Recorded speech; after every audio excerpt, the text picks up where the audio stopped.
El Tratado de los Derechos Humanos. El movimiento internacional de los derechos humanos se fortaleció con la aprobación de la Declaración Universal de Derechos Humanos por parte de la Asamblea General de las Naciones Unidas el 10 de diciembre de 1948, redactada como un ideal común para el que todos los pueblos y naciones deben esforzarse. En la declaración, por primera vez en la historia de la humanidad, se establecen claramente los derechos civiles, políticos, económicos, sociales y culturales básicos de los que todos los seres humanos deben gozar. A lo largo de los años, lo establecido en la Declaración ha sido ampliamente aceptado como las normas fundamentales de derechos humanos que todos deben respetar y proteger. La Declaración Universal, junto con el Pacto Internacional de Derechos Civiles y Políticos y sus dos protocolos facultativos, y el Pacto Internacional de Derechos Económicos, Sociales y Culturales, forman la llamada Carta Internacional de Derechos Humanos. Colombia es Estado parte, es decir, está obligado a cumplir con las obligaciones contenidas en los principales instrumentos internacionales sobre derechos humanos, tanto en el sistema universal la ONU, como en el sistema interamericano. Ahora bien, en virtud del artículo 93 de la Constitución Nacional y con base en el desarrollo jurisprudencial, esos instrumentos internacionales hacen parte del bloque de constitucionalidad, o sea, sus disposiciones tienen rango constitucional y, en consecuencia, todas las normas legales y reglamentarias de rango inferior que se expidan al interior del Estado deben ajustarse o estar conformes con lo previsto por los tratados internacionales. Por lo que se refiere al contenido de los derechos humanos de las personas privadas de libertad, además de las normas internacionales de carácter general sobre derechos humanos,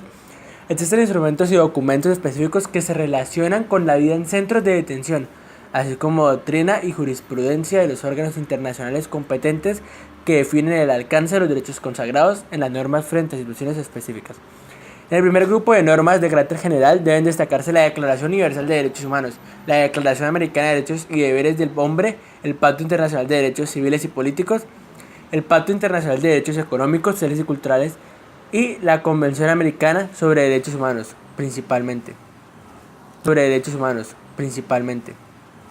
En el segundo grupo de normas, que contienen disposiciones específicas relativas a la prohibición de la tortura y a las condiciones de vida de las personas privadas de la libertad, deben destacarse las reglas mínimas para el tratamiento de reclusos. Diversos estados latinoamericanos han incorporado en su constitución aspectos relacionados con el reconocimiento de los derechos de los pueblos indígenas. Esto no es un avance uniforme en todos los países, como es el caso de Perú, donde en la década del 90 se asistió a un retroceso en el reconocimiento de derechos de los pueblos indígenas en la orden constitucional. Una de las inquietudes que surge en relación al convenio 169 de la Organización Internacional del Trabajo sobre pueblos indígenas y tribales es la discusión sobre la validez legal o jurídica en los países que lo han ratificado. Hay quienes asumen que se trata de un instrumento legal sin la mayor importancia o sin poca o ninguna trascendencia jurídica. Otros destacan la relevancia del convenio, en tanto se trata del único instrumento en el campo del derecho internacional de derechos humanos, que trata de forma singular y específica sobre los derechos de los pueblos indígenas y que al ser suscrito y ratificado por los estados se obligan a su cumplimiento. Dilucidar estos aspectos es de suma importancia, pues de los 19 estados que actualmente han ratificado el convenio 169 OIT, 13 son de Latinoamérica, de los cuales 8 son de América del Sur. En el segundo encuentro internacional sobre agendas públicas en una visión intercultural,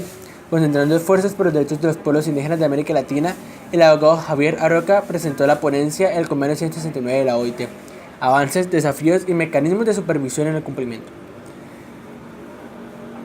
A partir de esta ponencia y el diálogo suscitado, resulta pertinente abordar ciertas interrogantes como: ¿tienen los tratados de derechos humanos un nivel jerárquico superior a la Constitución Política de Perú? Bueno, la Constitución Política del Perú y los tratados de derechos humanos. La Constitución Política del Perú se ha inspirado y articulado en función a la defensa de la persona humana y al respeto de su dignidad.